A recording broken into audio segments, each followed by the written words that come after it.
I was emotionally abused with the first guy I ever liked. I was always an outgoing person, trying to help my friends and was someone you could trust. Some people might have called me a pushover or vulnerable, but I saw it as a strength of my personality. I never thought anyone would take advantage of it until he showed up. Let's call him Jake. Jake was the new kid in school, and my friends were telling me that he liked me. I didn't know anything about him except that he was the class clown, and truthfully, I didn't even notice him. But soon, he and I became the subject of almost every conversation in the school halls. Everyone thought we'd be the perfect couple because he was funny and charming, and I was outgoing and friendly. They tried to get us to speak to each other, but after a semester of rumors and constant, "Why don't you like him?" and "When are you going to date him?" passed, my friends told me I missed my chance because he liked another girl, Emily. Instead of being sad, I was relieved at the news, but also kind of disappointed that his feelings changed so fast. One day in the class group chat, he wrote a long paragraph about all his problems and his sad feelings. It was a bit dramatic, but it was enough to worry me. Even though he liked another girl, I wanted to reach out and help him. It didn't take long, but after that day, we connected instantly and opened up to each other about our lives, our friends, family, and random things throughout our days. We'd speak for hours and for days, eventually being more than just friends. Everything was so natural that I started to develop strong feelings for him. I found this weird because we still had never spoken to each other in real life. All of our conversations were online, and maybe that made it easier, but I felt a very special bond between us, or so I thought. He knew I liked him, maybe even loved. There was no hiding it, and for some time, he was very sweet to me, very patient, understanding, a gentleman, and he knew this. He knew he had me hooked, and that's how he knew that he could take advantage of me. After 6 months, I became his emotional punching bag with every problem and frustration he had falling on me. At first, I argued back. Then, I apologized just to end the fights, apologizing for my actions, my attitude, my feelings. I didn't even know what I was doing wrong, but he made me feel so guilty I had no choice but to say sorry and hope things would be better by the next day.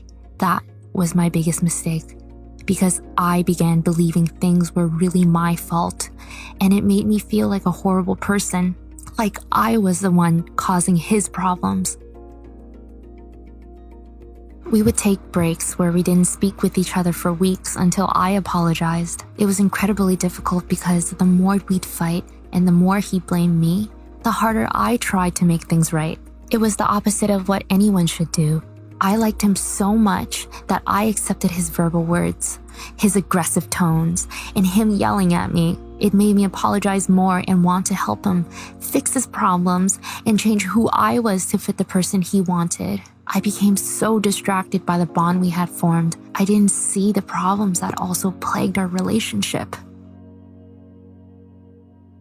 He consumed my life so much that every day my grades started to fall. I became distant and my friends were turned against me. My family has pushed away because they did not understand or approve of my relationship with him. Fights between me and my family became common, but I never listened because they didn't know him as I did.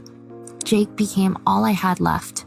I made excuses for him and our relationship by thinking, maybe this is how relationships are supposed to be, or he will change. It took a long time until I snapped out of it. For whatever reason, when he accused me of not caring about our relationship, I couldn't take it anymore. At that moment, I realized it wasn't me. I had given as much as I could towards the relationship, but it was never good enough. I cried and realized he never really made me happy. Sadness, guilt. He made me feel a lot of things, but happiness or appreciation was never one of them. I knew if I didn't end this, he'd continue to emotionally abuse me and I'd lose who I was. I found out that he was with other girls at the same time he was with me. He was doing the same things to them, manipulating, controlling, and guilting them. I was sad because I thought what we had was special, but it quickly turned into anger knowing he made all those other girls go through the same thing as me. I don't regret going through this experience because it has helped me grow, but I do regret that there are other people like this out there. I still think about him even though it hurts. For some reason, these type of people leave an everlasting mark on you. I learned a lot from Jake, but most of all, I know now that emotional abuse can happen to anyone. Even though I am not as open as I was before, I am slowly finding my feet by surrounding myself with people that make me happy and, more importantly, care about me the way I care about them. It's easy to judge from the outside, but when you are not in a relationship like I was, it surrounds and consumes you without even knowing it. Just know, it's not your fault or your job to fix everything. You are growing every day and perfect the way you are.